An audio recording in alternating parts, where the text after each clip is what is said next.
Hello everyone, welcome back to Kaina ma'am commerce. And आज हम पढ़ने वाले हैं बेसिक अकाउंटिंग कंसेप्ट्स। इन बेसिक अकाउंटिंग कंसेप्ट्स को पढ़ने से पहले हमें समझना होगा कि बेसिक अकाउंटिंग कंसेप्ट्स होते क्या है। बेसिक अकाउंटिंग कंसेप्ट और कुछ नहीं, एक जो है फंडामेंटल आइडिया है या फिर बेसिक एजम्पशन है कि आपको अपने फाइनेंशियल रिकॉर्ड को फाइनेंशियल ट्रांजेक्शन्स को कैसे रिकॉर्ड करना है।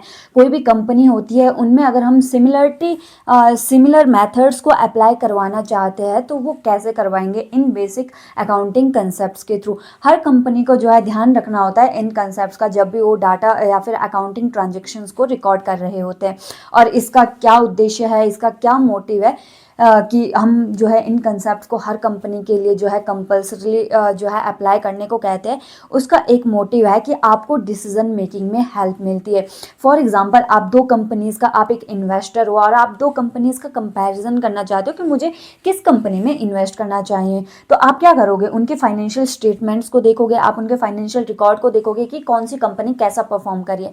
लेकिन फॉर एग्जाम्पल, दोनों कंपनियां जो है अलग अलग तरीके से अपना डाटा रिकॉर्ड कर रही है, अलग अलग तरीके से जो है अपने फाइनेंशियल स्टेटमेंट बना रही है, तो आप उन कंपनीज को कंपेयर कर ही नहीं सकते हो और आपको डिसीजन मेकिंग में प्रॉब्लम क्रिएट हो सकती है। और वहीं अगर हम बिजनेस प्रोस्पेक्टिव से देखें, आप एक ओनर हो, आप एक कंपनी को चला रहे हो, तो उसमें भी अगर आपको एक डिसीजन लेना है, तो अगर आपको इस साल के डाटा को पिछले साल के जो है फाइनेंशियल स्टेटमेंट से कंपेयर करना है, तो वो आप तभी कर पाओगे जब आप एक पर्टिकुलर मेथड यूज कर रहे हो, पर एक पर्टिकुलर तरीके से जो है सीक्वेंस वाइज जो है चीज़ों को रिकॉर्ड कर रहे हो। तो उन चीज़ों का ध्यान रखने के लिए जो है गवर्नमेंट के द्वारा इन चीज़ों को इशू किया जाता है। नॉट गवर्नमेंट बट हमारे पास एक इंडिया में ICAI करके इंडियन चार्टर्ड अकाउंटेंट इंस्टीट्यूट है।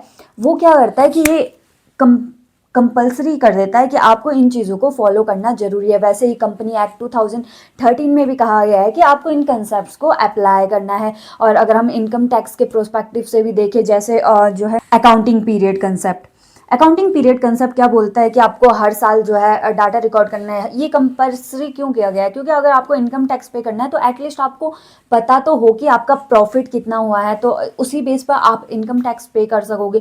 तो इसलिए ये कंसेप्ट बहुत इंपॉर्टेंट हो जाते हैं हर तरह से। और अगर आप इन कंसेप्ट को पढ़ लेते हो तो ना सिर्फ आपके एग्जाम प्रोस्पेक्टिव से, बट आपको जो है एक अकाउंटिंग का जो बेसिक है वो बहुत स्ट्रांग हो जाता है। आप समझने लगते हो कि अकाउंटिंग कैसे वर्क करती है, या फिर हम जो चीज़ें कर रहे हैं वो अकाउंटिंग में क्यों कर रहे हैं।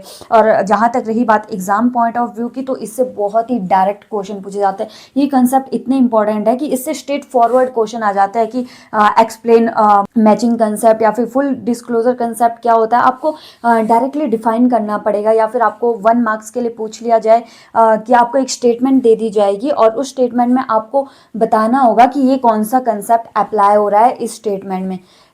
ये दोनों तरीके से इंपॉर्टेंट हो जाता है, एग्जाम प्रोस्पेक्टिव से भी और खास करके फ्यूचर अकाउंटिंग को समझने के लिए भी एक आपका फंडामेंटल बेस तैयार हो जाता है अगर आप इन कंसेप्ट्स को सही से समझ लेते हो। इन कंसेप्ट को एक एक करके हम आगे वीडियो में समझेंगे।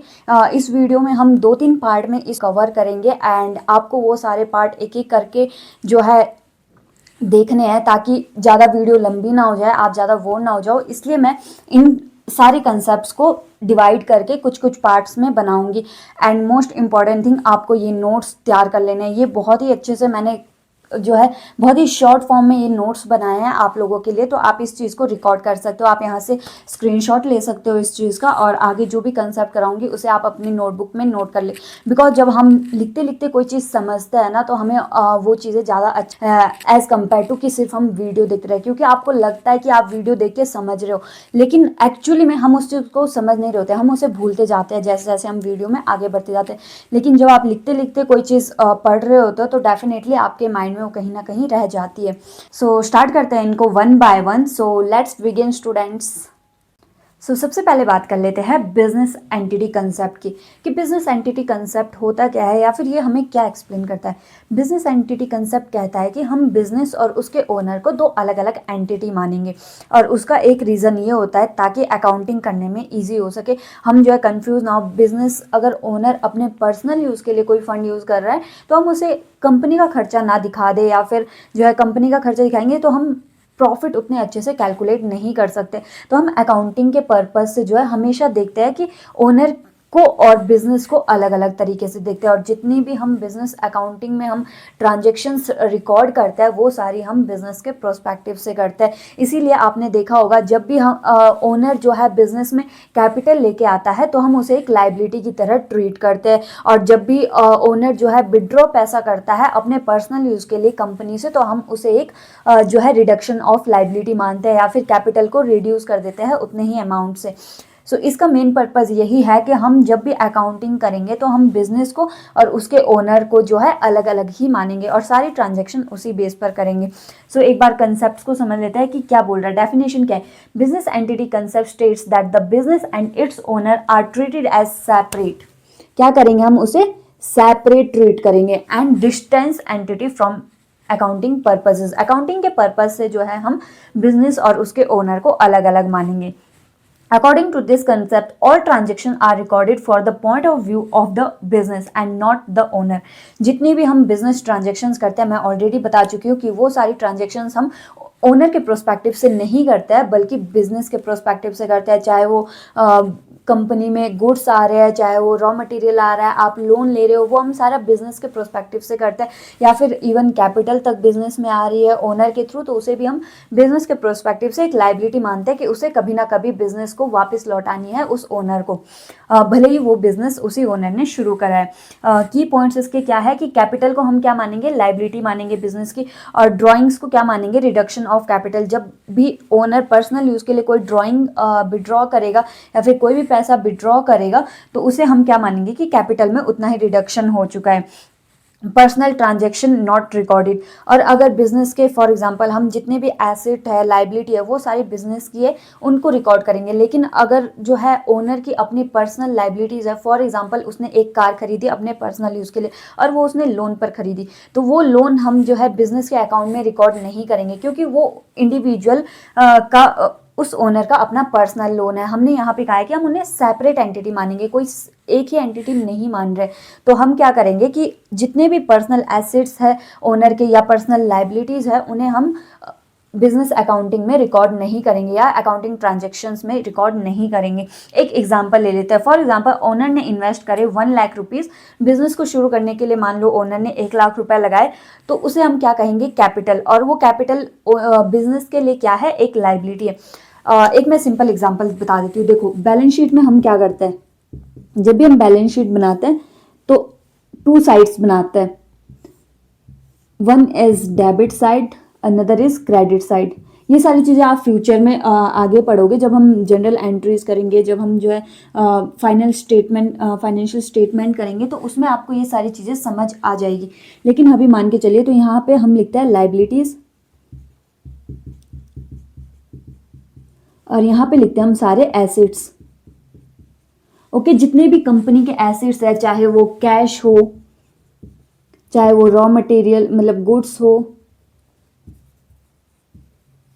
चाहे वो फर्नीचर हो, मतलब टोटल लैंड हो, फर्नीचर हो, ये कुछ और भी चीज़ें हो सकती है। वैसे ही हम इस साइड क्या लिखते हैं? जितनी भी लाइबिलिटीज़ होती है, आपने देखा होगा लाइबिलिटीज़ की ही साइड में हम क्या लिखते हैं? कैपिटल भी लिखते हैं।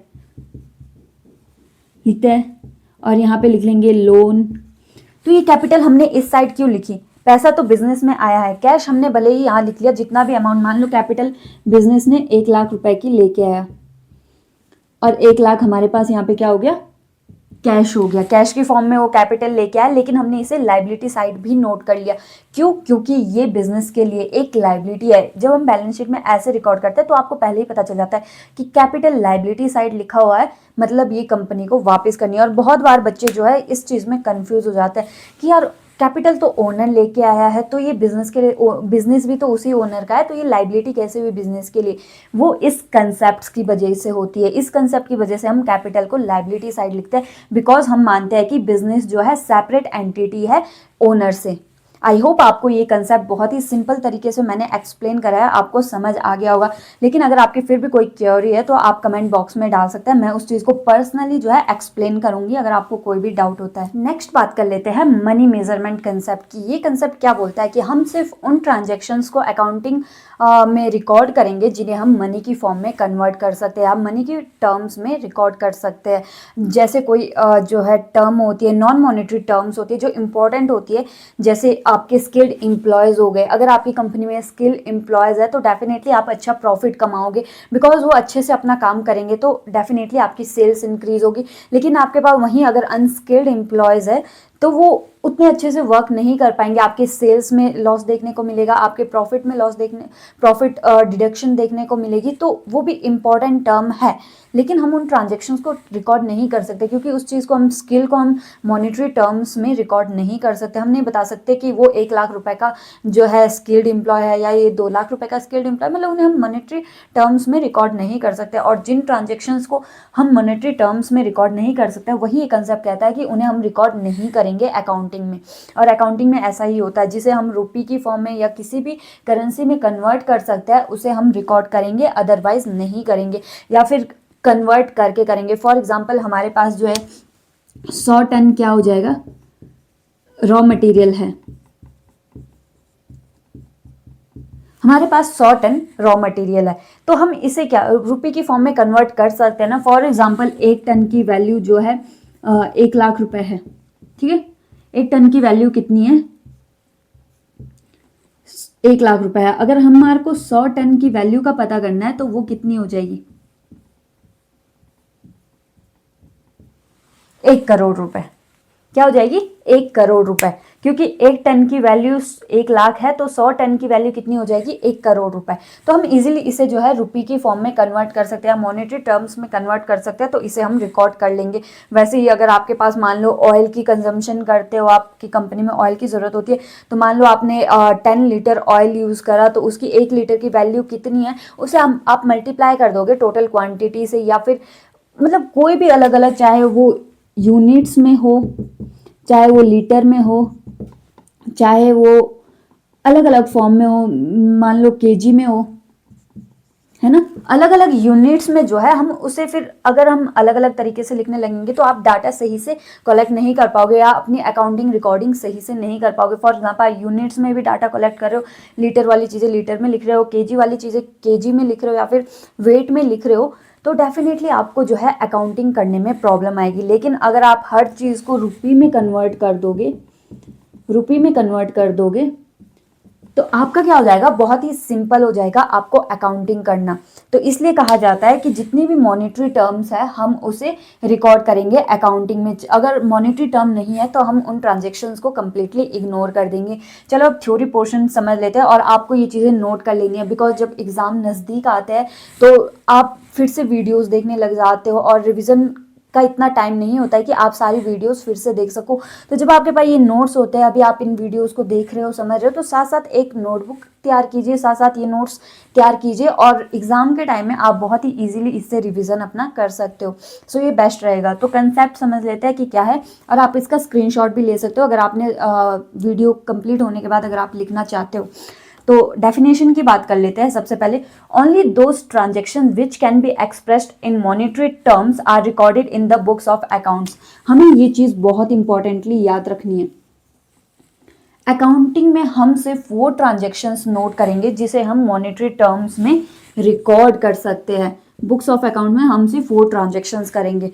वैसे एक्सप्लेनेशन समझ लेते हैं एक बार। The concept ensures that accounting records only measures financial data. Accounting जो है सिर्फ फाइनेंशियल डाटा, उन फाइनेंशियल डाटा को रिकॉर्ड करता है जिन्हें हम मॉनेटरी टर्म्स में कन्वर्ट कर सकते हैं। Non monetary factors like employee skills, reputation, etc. are not recorded even if they are important. जैसा मैंने कहा था कि एम्प्लॉयज़ की स्किल बहुत इंपॉर्टेंट होती है किसी भी कंपनी के ग्रोथ प्रोस्पेक्टिव में, कि वो कितना प्रॉफिट कमाएगी, कितनी सेल्स करेगी। अगर उसके एम्प्लॉयज़ अच्छे हैं तो डेफिनेटली सेल भी अच्छी होगी, डेफिनेटली प्रॉफिट भी अच्छा होगा। अगर आपके एम्प्लॉयज़ अच्छे नहीं हैं, स्किल्ड नहीं है, तो डेफिनेटली आपका वो इम्पैक्ट आपकी सेल्स में भी दिखेगा, आपके प्रॉफिट में भी दिखेगा।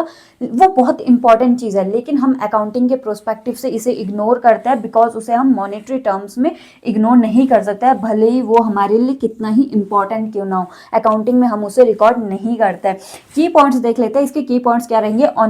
Only monetary transactions are recorded. जैसा कि मैंने ऊपर कहा था, ओनली जो मॉनेटरी ट्रांजेक्शन्स होगी उन्हें ही हम रिकॉर्ड करेंगे। अगला है non monetary transactions are ignored. जितनी भी नॉन मॉनेटरी ट्रांजेक्शन्स है, चाहे वो इंपॉर्टेंट है चाहे वो इंपॉर्टेंट नहीं है, उन सब ट्रांजेक्शन्स को हम क्या कर देंगे? इग्नोर कर देंगे। And last is transactions are recorded in money.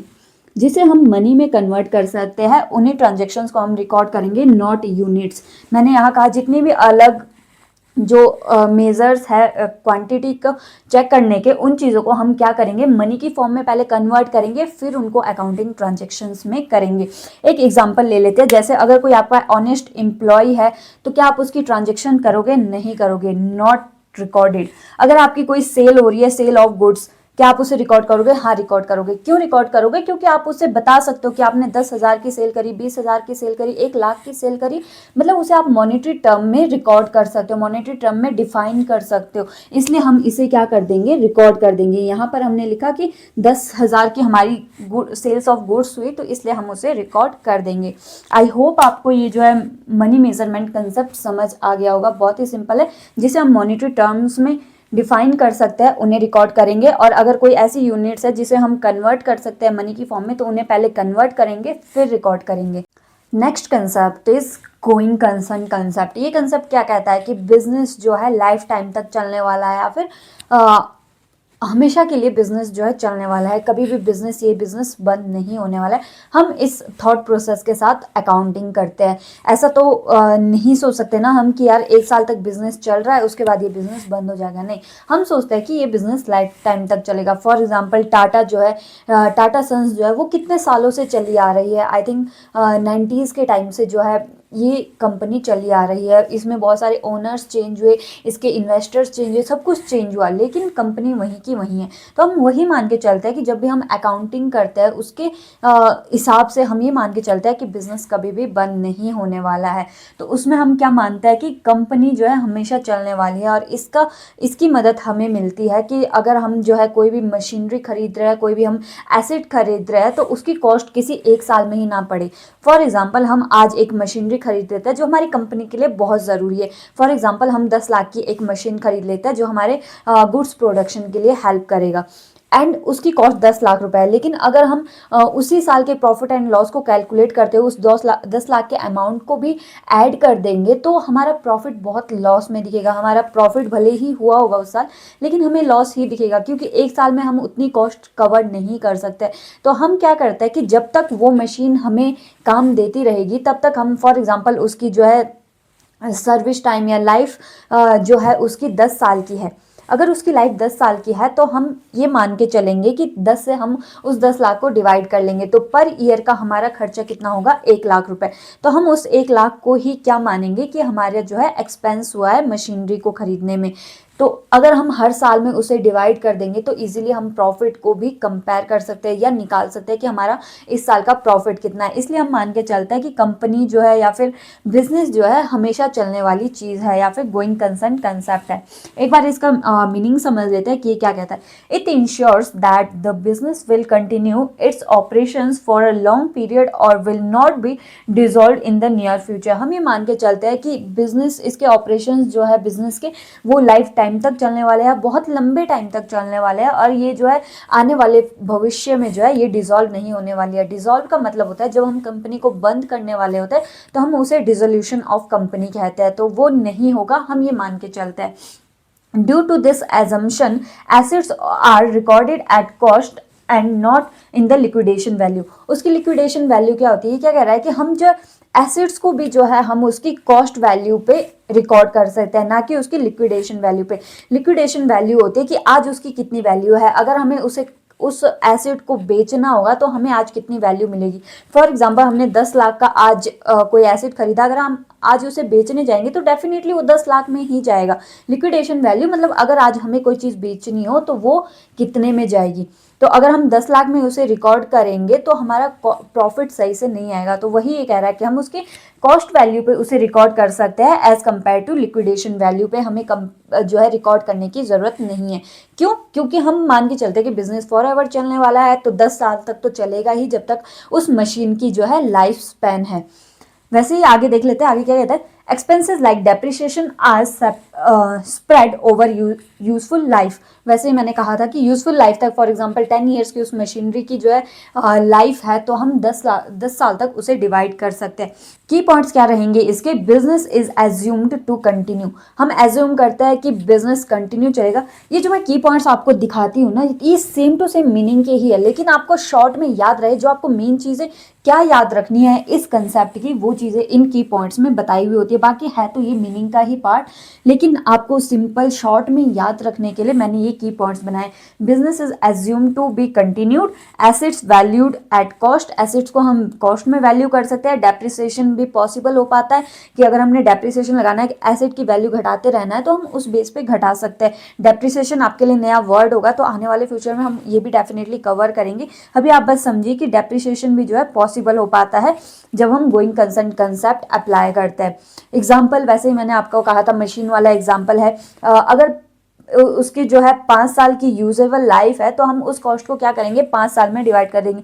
For example जो हमने मशीन खरीदी उसकी वैल्यू 50,000 थी, तो हम उसे क्या करेंगे, पर ईयर हम पर कितनी कॉस्ट पड़ेगी, उसकी 10,000 रुपये ही कॉस्ट पड़ेगी, जैसे मैंने मशीनरी का एग्जाम्पल लिया था।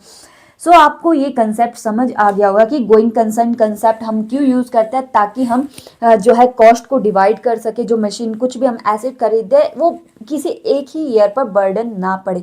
सबसे इंपॉर्टेंट बात होती है कि अगर हम एक ही ईयर में जो लिक्विडेशन वैल्यू में ही रिकॉर्ड कर लेंगे ट्रांजेक्शन्स को, तो हमारे प्रॉफिट सही से नहीं निकल पाएंगे, हम हमेशा लॉस में ही दिखते रहेंगे, या फिर उस साल में तो डेफिनेटली हमारे पास बहुत ज़्यादा लॉस दिखने वाला है, क्योंकि कोई भी हम एसेट खरीदते हैं तो उसकी वैल्यू बहुत ज़्यादा होती है as compare to normal profits. हम 10 लाख 20 लाख 30 लाख, एक बहुत बड़ा अमाउंट हमारा एक साथ ही लग जाता है, तो हम उसे अगर एक ही साल में डाल देंगे या लिक्विडेशन वैल्यू में हम रिकॉर्ड कर लेंगे, तो बिजनेस की जो अकाउंटिंग है वो सही तरीके से नहीं हो पाएगी, या जो हम आउटपुट निकालना चाह रहे हैं, प्रॉफिट कैलकुलेट करना चाह रहे हैं, वो एक सही वैल्यूएशन में कैलकुलेट नहीं हो सकता।